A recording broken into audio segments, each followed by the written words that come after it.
We continue with our discussion on Unit 3 on financial management. In this section, we are going to introduce the concept of options now. So all this while we were looking at futures and forwards as instruments of derivatives. Now we are going to extend our attention to another class of instruments called options. Before we reach there, it's possibly a good idea to just summarize our understanding on what kind of derivative instruments we have seen so far, right? Now, if you look at the types of derivatives, we had discussions on forward commitments so far, which is essentially we are trying to enter into a contract that is going to give us a payoff, or the contract is going to get executed at a future point of time. When I say forward commitment, it's an obligation and it's a commitment that this has to get executed come what may. Regardless of the situation, the contract has to get executed. If the contract is over the counter OTC, then that's an example of forwards that we saw. Swaps at this point of time is not our consideration, so we'll leave that out of consideration, right? But over the counter forward commitment contracts were forwards. Exchange traded contracts were futures, right? These are all forward commitments because once you have entered the contract, you have an obligation to execute it, right? For example, I will buy rice at rupees 90 per kg 1 year from now or 2 months from now. Once we have defined it, it's a commitment, right? Now, there are another kind of derivative instruments that can come up, which are called as contingent claims. What do we mean by contingent claims?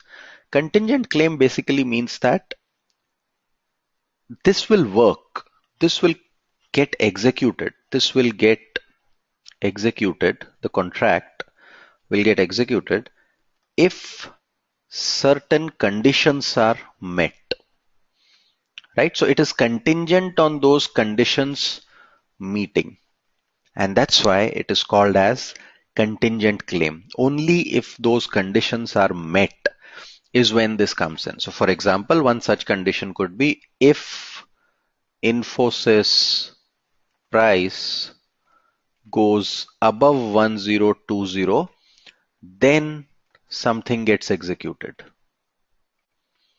If the price is below that, it does not get executed. So there is a contract, but the contract only gets executed if certain conditions are met. It is contingent on those conditions meeting to get executed. These instruments, regardless of whether they are exchange traded or OTC, regardless of whether they are exchange traded or over the counter, are known as a class of instrument called as options, right? These options are called options because you have a choice. There is no obligation in this case. There is going to be a choice in this case depending on the condition of depending on the condition of the underlying meeting, and that's why it is called as an option. The buyer of this contract has a choice whether or not they want to execute this, right? Let's understand this in detail. First, let's understand the premise and concept of an option. Once we understand the premise and concept of an option, it will become easier for us to kind of comprehend what's happening in contingent plans there. So let's understand this. Options are kind of derivative instruments where the buyer of the option or the holders of the option have a right but no obligation, right? They have a right, they have a choice but no obligation to buy or sell an asset, right?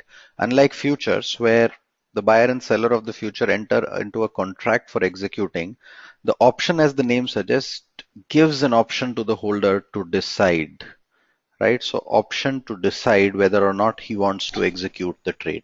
That's an important premise under options. Let's understand the case of the options using an example from cricket, right? So if you look at our context of futures, let's recreate the context of a scenario that India and Australia are playing a T20 match. India bats first, right? And we are two entities who are betting on the context of what is going to be India's score. This is a 20 over match. So we are saying that India will score above 150 or below 150, right? I'm taking a very simple example to kind of explain the concept of an option and the future. So the future here is nothing but we have basically booked a contract which says that, let's say I say that Infosys will go above 150. Sorry, the score of India will be above 150, and you are saying that the score of India will be below 150, right? In a sense, that's the same as saying that Infosys will go above 1000 or will not go above 1000, right? So technically, this is very similar to this is very similar